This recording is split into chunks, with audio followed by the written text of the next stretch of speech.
2017-2018, anak saya itu korban narasi medsos, gitu loh. Aku nggak mau ngakuin aku itu dekat Mbak Niki atau saya dekat sama si A, si B. Tak penting lah untuk pengakuan orang, gitu ya. Semua yang saya sampaikan bila bermasuk rasional, ambil, bila bermanfaat, ambil, nggak apa-apa. Mudah saya buat saya. Nggak mau. Sebelum masalah-masalah ini ramai, mungkin situasiku itu hanya satu, ya. Situasi saya itu hanya satu mungkin. Saya dianggap masang badan terhadap Koko dan terhadap Bude. Sudah. Kan itu pertamanya, ada kok narasinya. Kan itu kan, sehingga saya diserang habis-habisan. Saya sejak pertama dianggap masang badan untuk Koko, untuk Bude. Lihat runtutan ada kok. Iya kan? Sudahlah, aku juga kayak tadi juga kan ada narasi. Iya kan? Benar nggak? Gitu. Saya dibenci karena saya dianggap menjadi pahlawan terhadap perkara yang dulu mereka pertengkarkan. Antara siapa? Cek aja lah, coba runtutkan dasarnya itu. Made in my love, made my love. Tapi kalau Yamin gak salah, kenapa ngindar terus? Di mana saya ngindar? Saya datangin, melebar kan? Melebar semua, gitu. Semua harus kutanggapin. Mana bisa? Nggak bisa. Kasih loh, gitu loh. Gitu ya.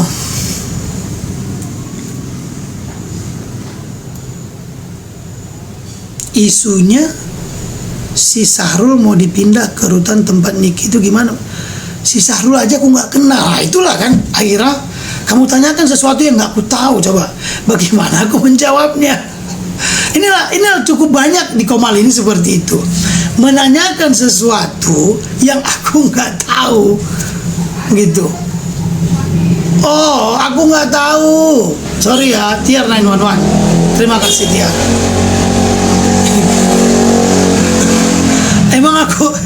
Emang aku tukang catat seluruh permasalahan orang, gitu ya. Gitu.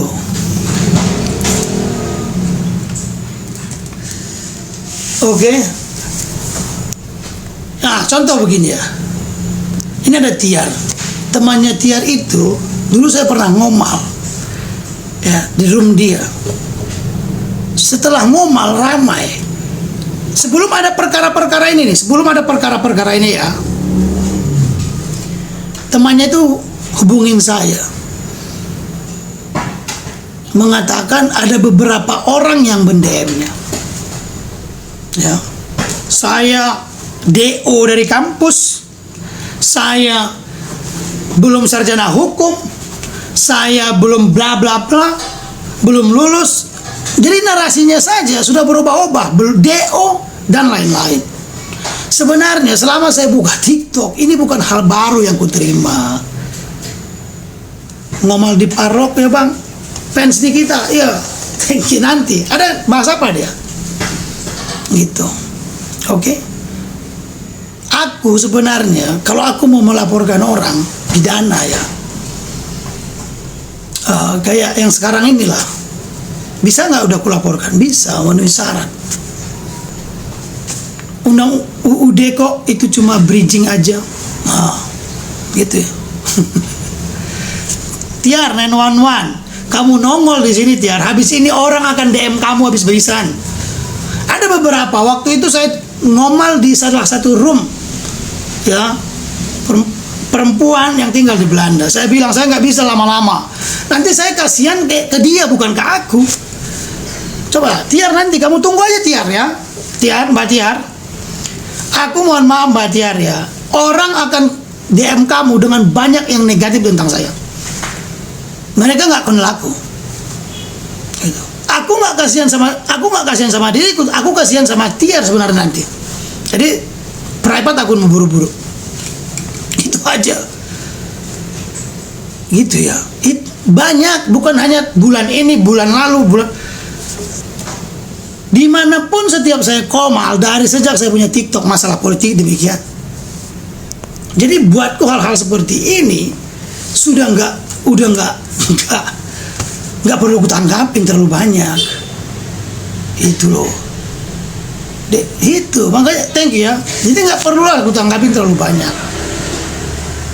Bang Zo, terima kasih, narasumber paling masuk akal. Terima kasih Bang. Intinya dia nggak ingin Bang Yamin terkenal. Intinya aku nggak. Makanya waktu itu aku bilang ya, orang mau ngapain aja pun silakan aja sih. Gitu. Ya. Gitu ya. Kupikirkan aku nggak suka melaporkan orang, apalagi aku udah katakan undang-undang pencemaran nama baik ini bukan aku sombong diri. Ya, bukan sombong diri saya. Mungkin saya orang yang pertama mungkin di negeri ini dasar pembentukan pasal pencemaran nama baik ini, baik secara filsafatnya, yuridisnya. Mungkin. Karena aku tahu literaturnya pasal berapa dulunya. Dari tahun 1689 di Prancis.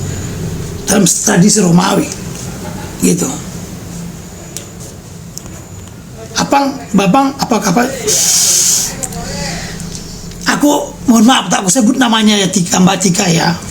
Kalau aku nggak mau mengklarifikasi itu silahkan, tapi aku udah ngomong ke beberapa orang, sedang kupertimbangkan, sedang aku akan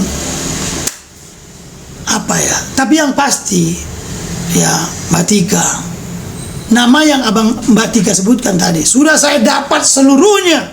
Di mana kuburan bapaknya, siapa dirinya, di mana rumahnya, di tamat tahun berapa, apa kerjanya, segala macam. Sudah saya dapatkan seluruhnya. Gitu. Sedang kupertimbangkan. Cuman aku nggak suka untuk memenjarakan orang. Gitu ya. Sofia Ahmad, kuburan bapak siapa? Kau baca nanti kau cek, tanya itu Mbak Tika.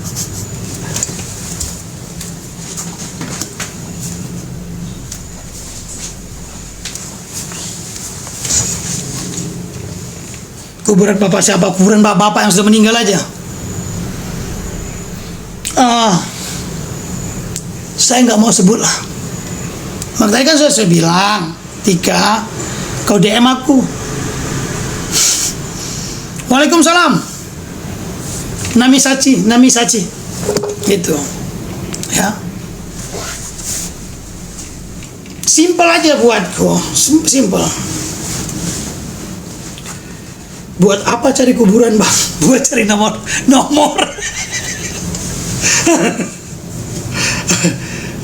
Saya setiap ketemu orang begini, ku kasih cara berpikir yang logis begini.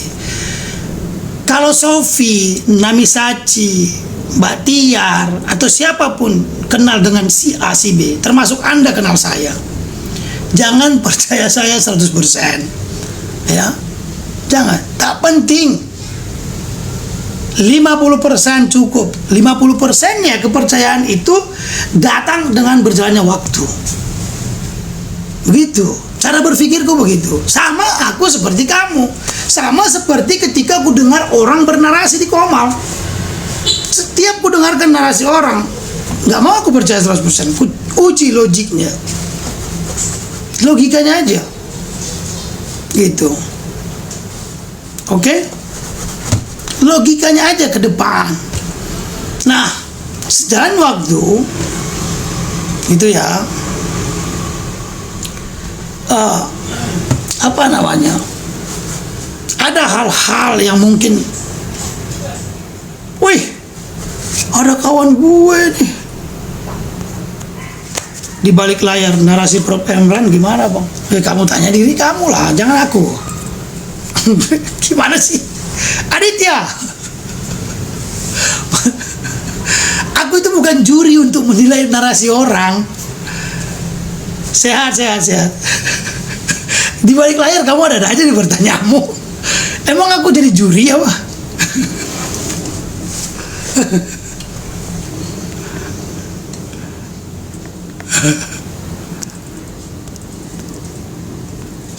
Kan simpel kan?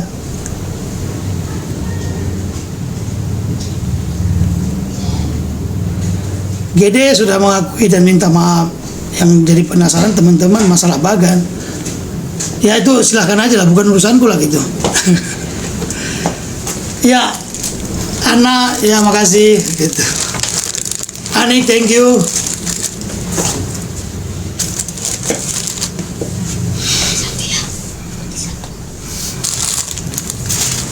Ya, Murin mau makasih.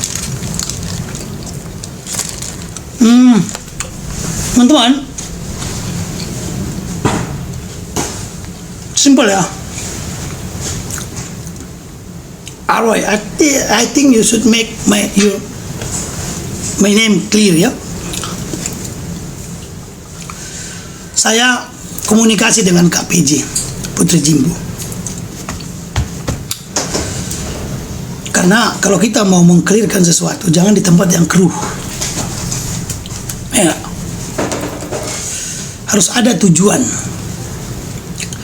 Kalau hanya untuk tujuannya meramai, kalau ramai-ramai, bukan room saya atau bukan room yang kita tunjuk, saya khawatir tujuannya berbeda lagi nanti.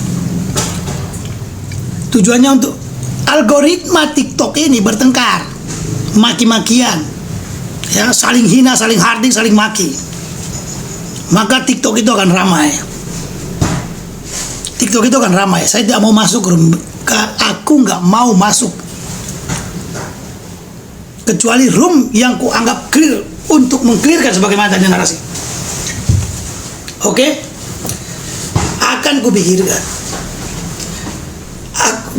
Ku balas terlalu banyak. Orang yang akunnya juga sudah dibentuk. Ada akun yang dibentuk untuk sekedar hanya menyerang, membenci. Tahu nggak? Ada nggak nih? Ada nggak? Coba kita jujur dulu di akun-akun ini. Ada akun yang dibuat hanya untuk sekedar membenci orang, gitu ya. Ada akun. Coba kita luruskan, kita bilang. Coba kita luruskan. Sebelum kita meluruskan sesuatu, cek cara pandang kita, miring ke kiri, ke kanan, ke depan, nggak akan pernah lurus, Pak. Itu lihat nih. Abang pakai baju putih, komen kurang jelas. Abang pakai baju putih, komen kurang jelas. Di mana coba? Aku nggak komen. Berapa nih pengikutnya? Nah, kan? Jadi mau kutanggapin yang seperti ini, yang komen segala macam. Iya kan? Ada orang buka TikTok itu memang tidak semua hitam dan putih, ada selalu di tengah itu ya. Antara dua pihak itu ada pihak ketiga. Yang contoh begini, dalam musim politik ini contoh ya. Dia kepentingan dia hanya untuk meramaikan akun YouTube-nya. Ada.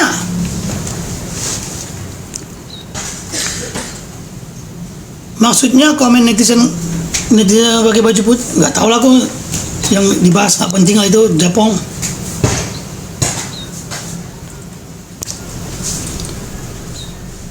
Oh, maksudnya tulisan nggak kebaca. Oke, maaf. Ah, itulah kan. Karena apa? Tulisan ini ya, ini kan komunikasi nih, tulisan ya, ini kan tulisan, oke.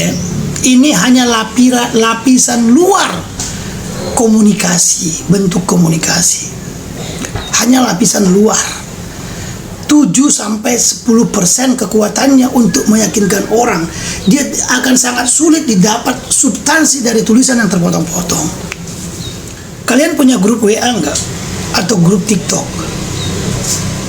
Itulah sebabnya orang banyak bertengkar. Kalau dia belum makan, dia telat bangun, dia telat tidur, dia gampang marah. Membaca satu komen, paham nggak di situ? Paham nggak? Gitu ya. Biang refleksi.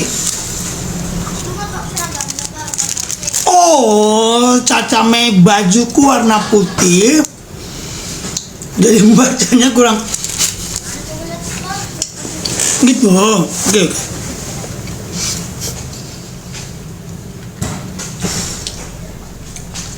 Abang kalau live gini jangan pakai baju putih. Oh makasih ya masukannya, yang besok nggak usah pakai baju sekalian.